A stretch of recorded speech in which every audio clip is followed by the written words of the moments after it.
Welcome to the Faith Snacks Podcast, bite-sized snacks to grow your faith.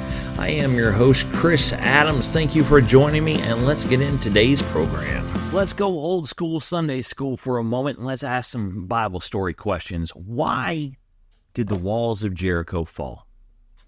Now, this is a question that's asked in Sunday schools when they go over the Bible stories. Why did the walls of Jericho fall?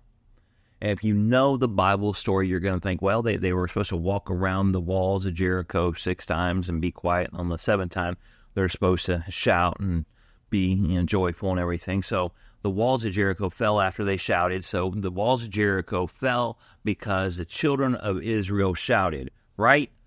Wrong. That is not why the walls of Jericho fell. The walls of Jericho came down because obedience to the commandment of God. Yes, the walls came because of a shout, and that was the fruit of the obedience to the commandment of God. But the walls themselves came down because the children of Israel got in faith, believed what God said would happen when they did something, and they were obedient to that commandment, and because of that, the walls fell. In our lives today, our walls will fall when we are obedient, stand in faith to the commandment that God has given us.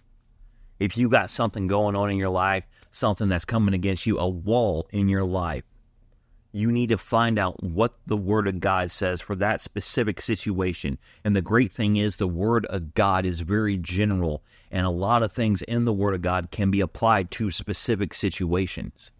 And you take that word, you stand in faith, you stand on the promises, and you are obedient to the commandment of God, and those walls are going to fall.